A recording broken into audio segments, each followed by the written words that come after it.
everyone, welcome to Biosecrets. Today we will discuss part 5 of class 12th biology chapter biodiversity and conservation. In the previous video we have discussed loss of biodiversity and now we will discuss biodiversity conservation. Why should we conserve biodiversity? Biodiversity को क्यों conserve करना है, क्यों ज़रूरत क्या है हमें biodiversity को कंजर्व करने की? So there are many reasons. They can be grouped into 3 categories. So इसके बहुत सारे reasons हैं कि हमें बायोडाइवर्सिटी को क्यों कंजर्व करना है. उन सभी reasons को हमने 3 categories में divide किया है. ठीक है. First category is narrowly utilitarian, second is broadly utilitarian and the last is ethical. Okay तो ये जो 3 कैटेगरीज हैं कौन कौन सी हैं आपको लर्न होनी चाहिए. Narrowly utilitarian, broadly utilitarian and ethical. अब हम इनके बारे में डिस्कस करेंगे. Narrowly utilitarian arguments for conserving biodiversity. Humans derive कर रहे हैं countless direct economic benefits from nature. बहुत सारे ऐसे बेनिफिट्स हैं जो ह्यूमंस डायरेक्टली ले रहे हैं नेचर से. ठीक है. जैसे फर्स्ट इज फूड. जितने भी सीरियल्स हैं, पल्सेस हैं, फ्रूट्स हैं, वो सब हमें नेचर से ही मिल रहे हैं. फायरवुड है, फाइबर है, कंस्ट्रक्शन मटेरियल है, इंडस्ट्रियल प्रोडक्ट्स हैं, tannin, lubricants, dyes, resin, perfumes, ये सभी जो इतने भी प्रोडक्ट्स हैं वो सब हम डायरेक्टली नेचर से ले रहे हैं. एंड जो मेडिसिनल इंपॉर्टेंस के प्रोडक्ट्स हैं वो भी काफ़ी हम नेचर से लेते हैं, है ना. So more than 25% of the drugs currently sold in the market worldwide are derived from plants and 25,000 species of plants contribute to the traditional medicines used by native people around the world. तो मतलब कि बहुत सारी ऐसी medicines हैं, traditional medicines हैं जो वहाँ के लोग जहाँ जिस जगह पर रह रहे होते हैं वहाँ के लोग डायरेक्टली नेचर से लेते हैं. ठीक है. डायरेक्टली नेचर पे ही डिपेंड है उन सभी चीज़ों के लिए. So nobody knows how many more medicinally useful plants there are in tropical rain forest waiting to be explored. किसी को नहीं पता कि ट्रॉपिकल रेन फॉरेस्ट में कितने प्लांट्स और हैं जो मेडिसिनली इंपॉर्टेंट हैं, मेडिसिनली यूजफुल हैं और अभी उनके बारे में किसी को नहीं पता है. ठीक है. With increasing resources put into bio prospecting, exploring molecular, genetic and species level diversity for products of economic importance. जैसे जैसे रिसोर्सेज इंक्रीज हो रहे हैं, बायो प्रोस्पेक्टिंग मीन्स क्या होता है, एक्सप्लोर करना molecular, genetic, species level diversity को. किस लिए? For product of economic importance. Economic importance वाले प्रोडक्ट्स के लिए स्पीशीज लेवल डाइवर्सिटी को, जेनेटिक डाइवर्सिटी को और मॉलिक्यूलर डाइवर्सिटी को एक्सप्लोर करना. ठीक है. So with increasing resources put into bio prospecting, nations endowed with rich biodiversity can expect to reap enormous benefits. जैसे जैसे रिसोर्सेज बढ़ते जा रहे हैं, बायो प्रोस्पेक्टिंग जैसे जैसे होती जा रही है तो क्या हो रहा है, बायोडाइवर्सिटी बढ़ती जा रही है, उनसे हम काफ़ी सारे इकोनॉमिक बेनिफिट्स ले रहे हैं. Now come to broadly utilitarian argument. अभी हमने देखा नैरोली यूटिलिटेरियन आर्ग्यूमेंट्स में ह्यूमंस डिराइव करते हैं डायरेक्ट इकोनॉमिक बेनिफिट. किससे? नेचर से. हम जिन चीज़ों के लिए डायरेक्टली नेचर पे डिपेंड है वो किस में आती हैं? सब नैरोली यूटिलिटेरियन आर्ग्यूमेंट्स हैं ये for conserving biodiversity.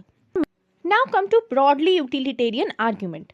So for broadly utilitarian argument हमें नेचर को क्यों कंजर्व करना होता है? क्योंकि नेचर का, बायोडाइवर्सिटी का मेजर रोल है बहुत सारी इकोसिस्टम सर्विसेज में जो नेचर हमें प्रोवाइड कर रही है. ठीक है. The fast dwindling Amazon forest is estimated to produce through photosynthesis 20% of the total oxygen in the Earth's atmosphere. पूरी अर्थ के एटमॉस्फेयर में जो ऑक्सीजन अवेलेबल है उसका 20% कॉन्ट्रीब्यूशन किसका है? अमेजॉन रेन फॉरेस्ट का. अकेला अमेजॉन रेन फॉरेस्ट 20% ऑक्सीजन को प्रोड्यूस करता है अर्थ के एटमॉस्फेयर में. ठीक है. Now can we put an economic value of this service by nature. अब ये जो सर्विस नेचर हमें प्रोवाइड कर रही है, क्या हम उस पर कुछ इकोनॉमिक वैल्यू, कोई प्राइस टैग लगा सकते हैं? You can get some idea by finding out how much your neighbourhood hospital spends on a cylinder of oxygen. क्या आपको कुछ आइडिया है कि आपका नेबरहुड में जो हॉस्पिटल है वो कितना स्पेंड करता है ऑक्सीजन सिलेंडर पर? है ना. अभी कोरोना पीरियड में ऑक्सीजन की डेफिशिएंसी से काफ़ी लोगों की डेथ हो गई थी. तो ऑक्सीजन सिलेंडर था उस टाइम, प्राइस उसका इंक्रीज हो गया था, तो कितना ज़्यादा स्पेंड करते थे हॉस्पिटल्स ऑक्सीजन सिलेंडर पर. है ना। तो नेचर तो हमें फ्री में ये सारी ऑक्सीजन प्रोवाइड करती है, कोई प्राइस टैग नहीं है उसमें। Now come to second point, that is pollination, without which plants can not give us fruits और सीड। देखिए, पॉलिनेशन के बिना प्लांट्स हमें कोई फ्रूट नहीं देंगे, कोई सीड नहीं देंगे। Pollination is another service for ecosystem provide through pollinator layer, बीज, बम्बल बीज, बर्ड्स, बैट्स। ना पॉलिनेशन होता कैसे है? तो पॉलिनेशन हमने sexual reproduction in flowering plants में डिस्कस किया था। विंड पॉलिनेशन होता है, एयर से पॉलिनेशन जो होता है, इंसेक्ट पॉलिनेशन होता है, वाटर पॉलिनेशन होता है। तो ये जो सर्विस नेचर प्रोवाइड कर रही है पॉलिनेशन की, उसके लिए भी उसका कोई प्राइस टैग नहीं है ना। तो बहुत सारी ऐसी सर्विसेज हैं जिसका नेचर को प्राइस नहीं मिलता है, फ्री ऑफ कॉस्ट में वो सारी चीजें प्रोवाइड करती है हमें, और ये सब हम broadly utilitarian argument for conserving biodiversity में इंक्लूड करते हैं। ठीक है। Now, what will be the cost of accomplishing pollination without help from natural pollinators? अगर पॉलिनेटर, नेचुरल पॉलिनेटर्स जो हैं वो पॉलिनेशन ना करवाएं तो नेचर में पॉलिनेशन हो सकता है क्या, और उसकी क्या कॉस्ट होगी? Now, there are other intangible benefits that we derive from nature. The aesthetic pleasure of walking through thick woods, watching spring flowers in full bloom, waking up to a bulbul song in the morning. Can we put a price tag on such things? Broadly utilitarian यहाँ पर complete हो गया कि nature से हम बहुत सारी ऐसी नेचुरल सर्विसेज ले रहे हैं जिनका प्राइस टैग नहीं है, बट अगर हम उनको आर्टिफिशियल तरीके से करवाएं तो उसको हायर अमाउंट हमें उस पर स्पेंड करना पड़ेगा। Now come to ethical argument for conserving biodiversity. This relates to what we owe to millions of plant, animal, microbe species with whom we share this planet. देखिए, ये प्लैनेट हम बहुत सारे प्लांट्स, एनिमल्स, माइक्रोब स्पीशीज के साथ share करते हैं, तो हम उन्हें क्या दे रहे हैं? उनकी बायोडाइवर्सिटी लॉस होती जा रही है। Now, philosophically and spiritually, we need to realize that every species has an intrinsic value. Philosophically, spiritually, हमें ये realize होना चाहिए कि हर species की एक अपनी intrinsic value है, even if it is not may be of current or economic value to us. चाहे वो हमारे लिए मतलब economic value उसकी नहीं हो या कोई current value उसकी नहीं हो, हम directly उस पर depend नहीं हो, but फिर भी हम उसके साथ रह रहे हैं, ये हमारी मोरल ड्यूटी है कि हम उसकी केयर करें, हम उसकी वेलबींग का उसका ध्यान रखें, है ना। And pass on our biological legacy in good order to future generation. और इसी तरीके से ये बायोलॉजिकल लीगेसी को हमें अच्छे वे में, गुड ऑर्डर में हमें अपनी फ्यूचर जनरेशन को प्रोवाइड करें, ये हमारी ड्यूटी है ना। अब हमने ये तो समझ लिया कि हमें बायोडाइवर्सिटी को क्यों कंजर्व करना है, ठीक है। अब कंजर्व करें कैसे बायोडाइवर्सिटी को? How do we conserve biodiversity? When we conserve and protect the whole ecosystem, its biodiversity at all level is protected. अगर हम पूरे इकोसिस्टम को ही कंजर्व करें, प्रोटेक्ट करें, तो बायोडाइवर्सिटी तो अपने आप ही प्रोटेक्ट हो जाएगी। We save the entire forest to save the tiger. अगर हम पूरे फॉरेस्ट को ही कंजर्व करें तो टाइगर अपने आप कंजर्व हो जाएंगे। This approach is called in situ on site conservation. इस अप्रोच को इन सीटू कंजर्वेशन बोलते हैं या फिर on site conservation. Okay. However, when there are situations where an animal or plant is endangered or threatened, देखिए कई बार ऐसी situation आ जाती है जब कोई एनिमल या प्लांट एंडेंजर्ड हो जाता है, थ्रेटन हो जाता है, मीन्स कि organisms facing a very high risk of extinction in the wild in the near future. अगर नियर फ्यूचर में उसके एक्सटिंक्शन का, उसके लुप्त होने का बहुत ज़्यादा रिस्क है किसी ऑर्गेनिज्म का, तो उसको हम थ्रेटन्ड ऑर्गेनिज्म बोलते हैं, एंडेंजर्ड ऑर्गेनिज्म बोलते हैं, ठीक है। And needs urgent measures to save it from extinction. तो उसको हम ऐसे कंजर्व नहीं कर सकते इन सीटू मैथड से, उसको तो अर्जेंट मीजर चाहिए सेव करने के लिए, एक्सटिंक्शन होने से रोकने के लिए उसका। तो उसके लिए हम एक्स सीटू कंजर्वेशन करते हैं, मीन्स ऑफ साइट कंजर्वेशन करते हैं। ये डिजायरेबल अप्रोच होती है for those animals which are endangered और threatened. Now in situ conservation faced with the conflict between development and conservation. In situ conservation face कर रहा है conflict between development and conservation.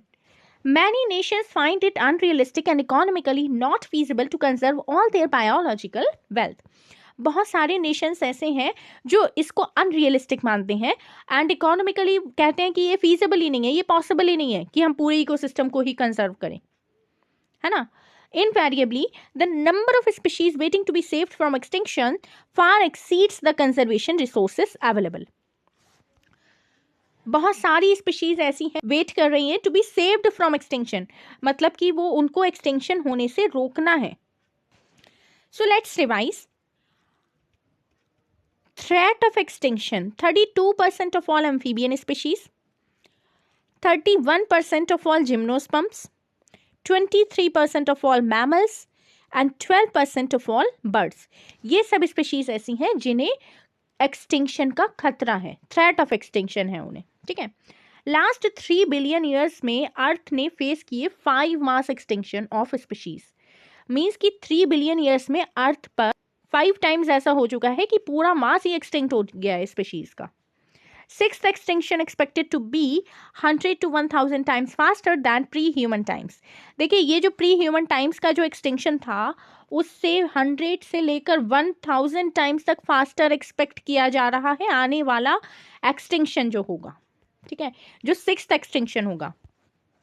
ये सब हम डिस्कस कर चुके हैं प्रीवियस वीडियो में, ठीक है. You can watch from the playlist section. On a global basis this problem has been addressed by eminent conservationist. इस प्रॉब्लम को ग्लोबल बेसिस पर बहुत सारे एमिनेंट कंजर्वेशनिस्ट ने एड्रेस किया था. उन्होंने आइडेंटिफाई किए maximum protection certain biodiversity hotspot regions with very high level of species richness and high degree of endemism.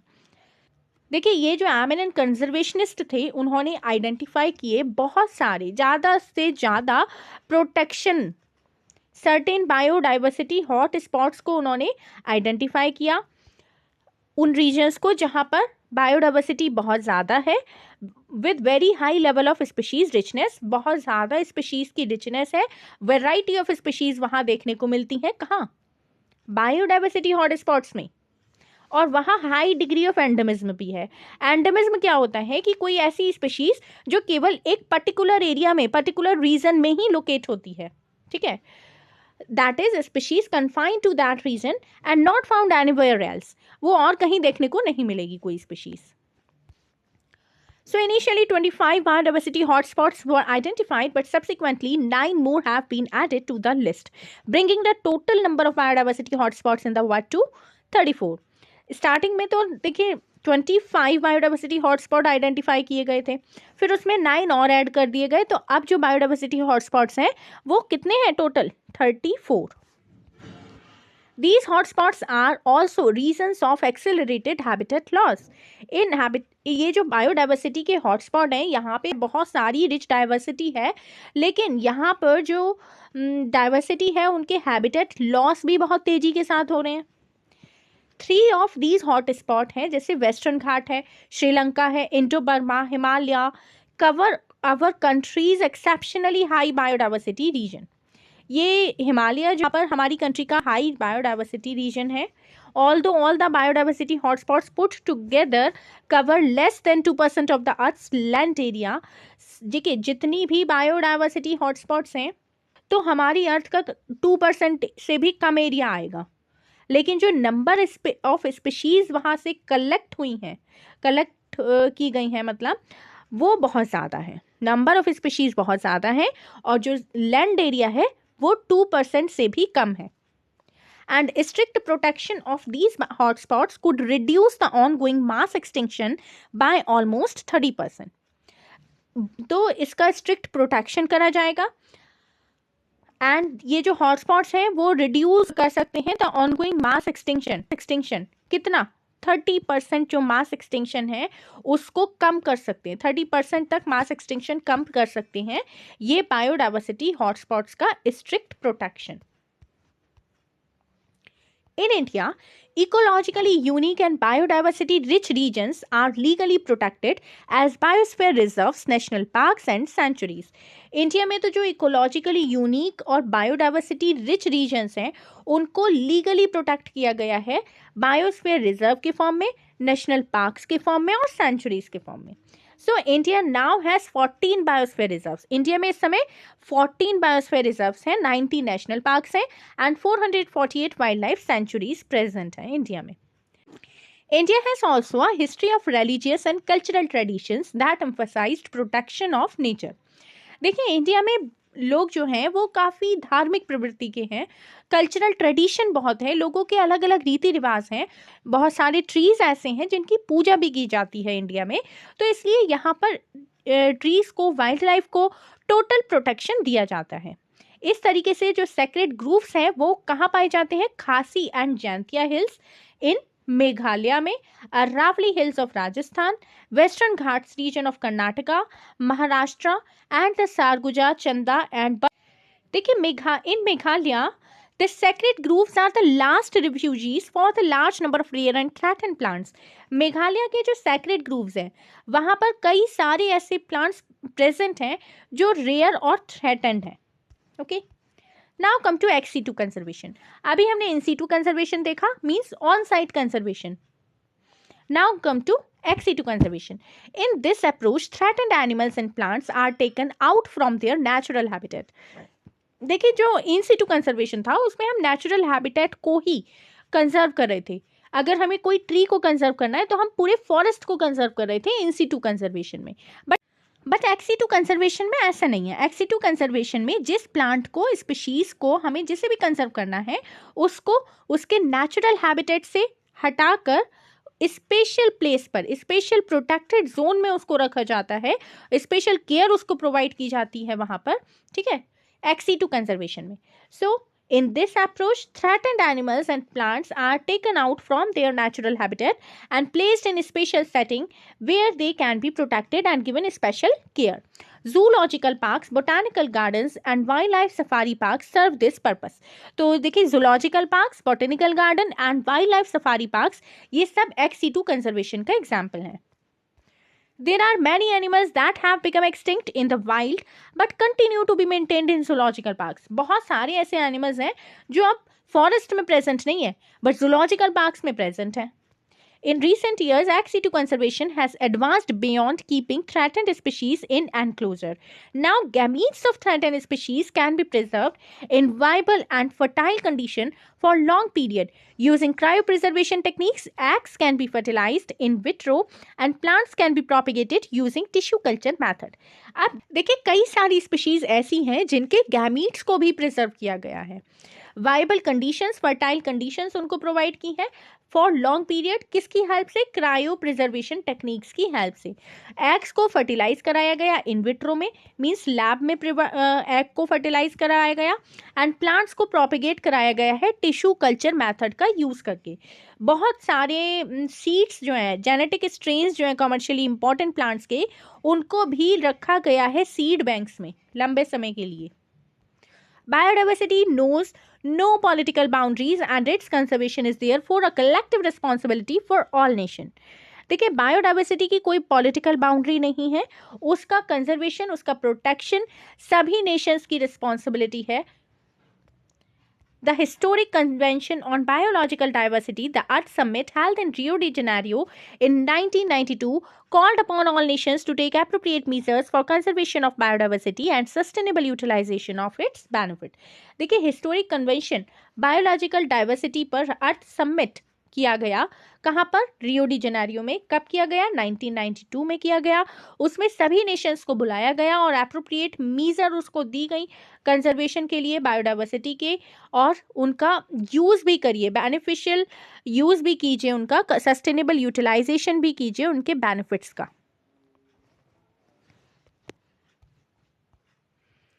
In a follow-up, the World Summit on Sustainable Development held in 2002 in Johannesburg, South Africa. इसके बाद 2002 में जॉन्सबर्ग south Africa में एक follow up किया गया जिसमें 190 countries ने pledge किया, कमिटमेंट किया कि वो 2010 तक सिग्निफिकेंट रिडक्शन करेंगी in the current rate of biodiversity loss eight global, regional and local level. ठीक है, now this is the time of revision. 4 major causes: evil quartet, biodiversity loss के जो 4 मेजर कॉजेज हैं जिनको हम इवल क्वार्टेट बोलते हैं, कौन कौन से हैं? First is habitat loss and fragmentation, extinction of animals and plants, Amazon rain forest called lungs of the planet. Animals और प्लांट्स के एक्सटिंक्शन किसकी वजह से हो रहा है? क्योंकि उनके हैबिटेट ही नहीं है, हैबिटेट लॉस होते जा रहे हैं उनके। अमेज़न रेन फॉरेस्ट जिसको हम लंग्स ऑफ द प्लैनेट बोलते हैं, वहाँ बहुत ज़्यादा हैबिटेट लॉस की वजह से स्पीशीज़ का लॉस होता जा रहा है। नेक्स्ट इज ओवर एक्सप्लॉयटेशन, जब नीड्स ग्रीड में टर्न हो जाती है तब ओवर एक्सप्लॉयटेशन होता है नेचुरल रिसोर्सेज का।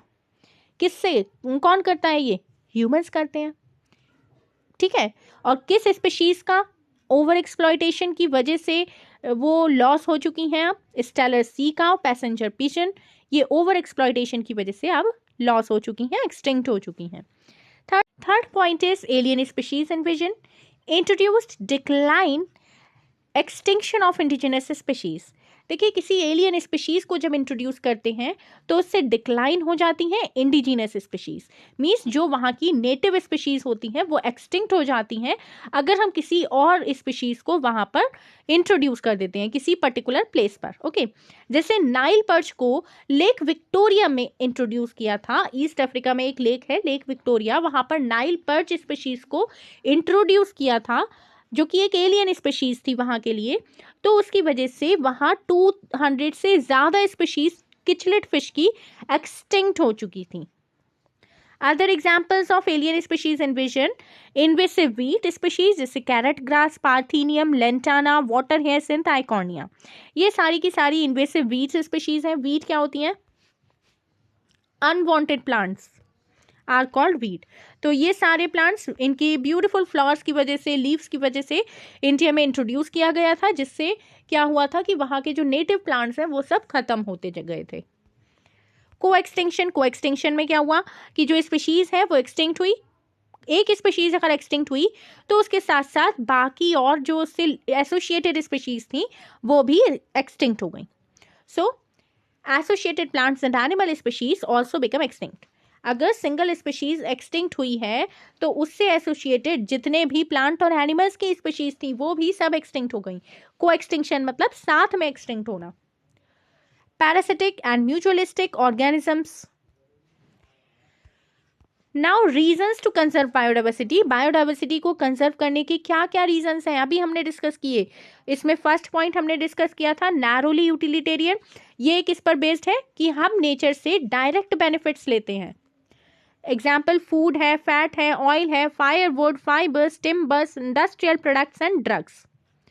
Bio prospecting means exploring molecular genetic and species level bioproduct of economic importance. Second point is broadly utilitarian. Broadly utilitarian में हम नेचर से इनडायरेक्ट बेनिफिट्स ले रहे थे, इसलिए हमें नेचर को कंजर्व करना होता है। सो इसमें इंक्लूड था oxygen, pollination, climate regulation, aquifers, flood and erosion control, nutrient cycling, aesthetic value. Third point is ethical. Earth is residence of all species along with human. Earth पर केवल ह्यूमंस का ही राज नहीं है, ह्यूमंस के साथ साथ और भी बहुत सारी स्पीशीज यहाँ प्रेजेंट हैं, तो उन सब को भी कंजर्व करना ज़रूरी है। नाउ इन सीटू कंजर्वेशन में प्रोटेक्शन होता था होल इकोसिस्टम का। प्रोटेक्ट थ्रेटेंड स्पीशीज, 2 मेथड्स हैं। एक तो western ghats, high endemism and species richness है। 34 हॉटस्पॉट्स हैं इंडिया में 3 हॉटस्पॉट्स हैं, western ghat, Indo Burma, Himalaya. और प्रोटेक्टेड एरियाज जो हैं biosphere reserves, national park, sanctuary, sacred groves, ये सब इन सीटू कंजर्वेशन के एग्जांपल्स हैं। Sacred groves Khasi Jaintia hills हैं मेघालय में, अरावली हिल्स राजस्थान में है, western Ghat Karnataka and Maharashtra, Surguja, Chanda and Bastar Madhya Pradesh. ये सब एग्जांपल्स किसके हैं? इन सीटू कंजर्वेशन के। एक्स सीटू कंजर्वेशन में हमने देखा था कि यह था कि थ्रेटेंड एनिमल्स को प्लेस किया जाता है स्पेशल सेटिंग, स्पेशल जोन में, जैसे zoological parks, botanical garden, wild life safari parks. ये सब किसके एग्जाम्पल्स हैं? एक्सी टू कंजर्वेशन के एग्जाम्पल्स हैं। गैमीट्स को प्रिजर्व किया जाता है क्रायो प्रिजर्वेशन टेक्निक्स की हेल्प से, और इन विट्रो टेक्निक्स की हेल्प से एग का फर्टिलाइजेशन लैब्स में किया जाता है, टिश्यू कल्चर से प्लांट्स को प्रोड्यूस किया जाता है। Now the last point of this chapter is the Earth Summit. Rio de Janeiro 1992 में कंजर्वेशन ऑफ बायोडाइवर्सिटी के लिए हुआ था, and sustainable utilisation of its benefit, कि नेचर का सस्टेनेबल तरीके से किस तरीके से यूज किया जाए। World summit on sustainable development 2002 हुआ था जोहान्सबर्ग, साउथ अफ्रीका में, जिसमें 190 कंट्रीज ने प्लेज्ड किया to reduce the rate of biodiversity loss. Okay, now this chapter completes here. If my video is helpful for you, then please like, share and subscribe this channel. Thank you so much.